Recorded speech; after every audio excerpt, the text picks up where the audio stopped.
Nearly everybody makes New Year's resolutions. However, 97% of those resolutions are broken within 30 days. So why even bother? Everybody wants to be happier, healthier, and more productive, but they often don't know how to get there. In this video, you'll see a tried and true process for actually carrying out your resolve to improve your life, 1 week at a time.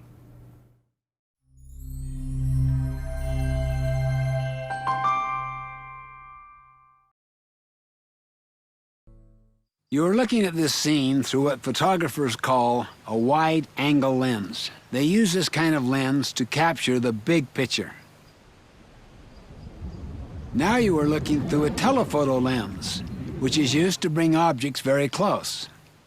Now you see me through a standard lens that gives you a normal human perspective. Most people live as if they were looking at life through a telephoto lens. They live hour to hour, day to day, looking at their lives through the lens of what's immediately in front of them, at what's most pressing and urgent right now.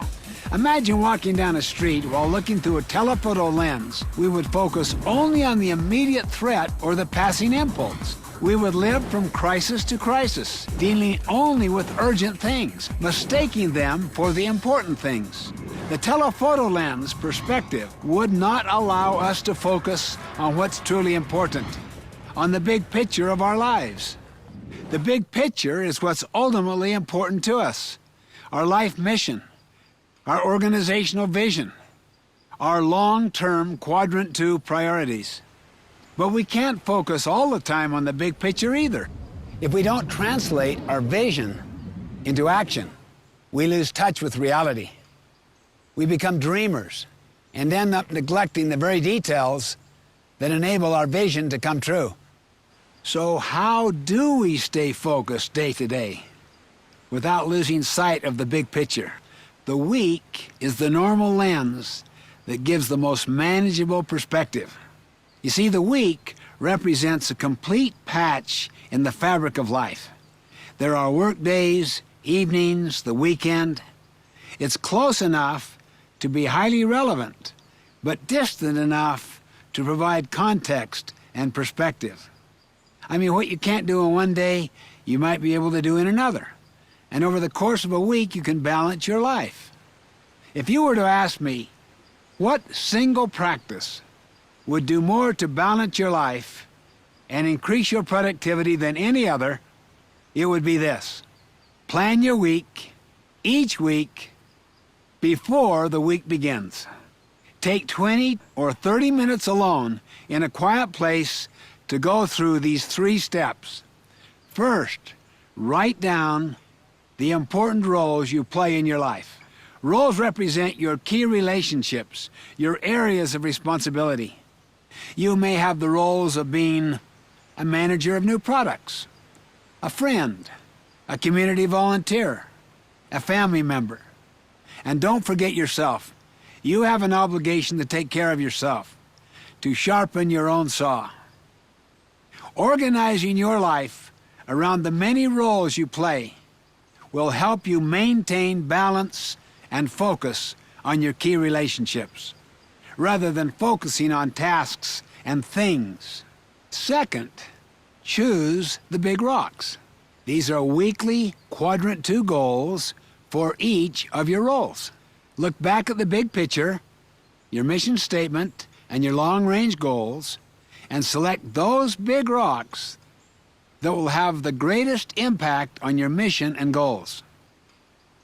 And for each role, ask yourself the big rock question.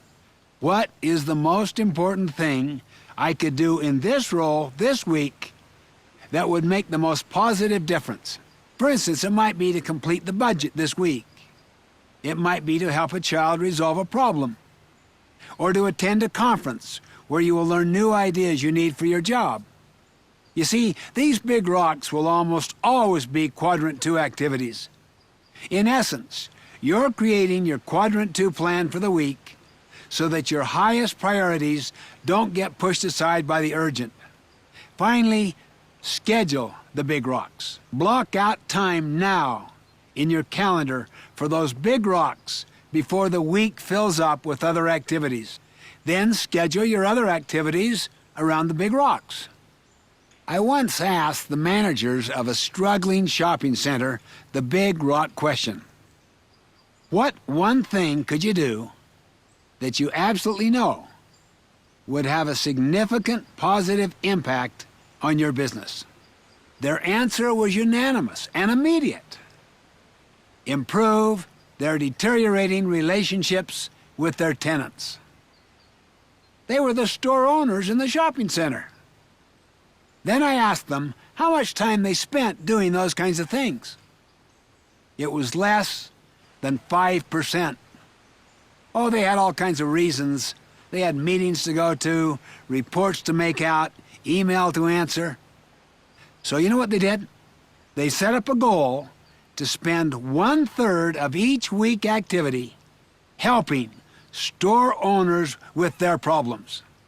After about a year and a half, the effect was dramatic and profound.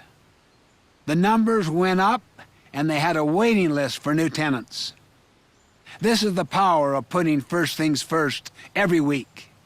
These quadrant 1 and quadrant 3 things that creep into your schedule won't overpower the more significant quadrant 2 things. Once you've scheduled your big rocks for each week, then each day you can zoom in and prioritize your daily tasks and appointments. You see, with the right process and the right tools for weekly planning, literally, you can organize and execute every week of your life around your deepest quadrant 2 priorities.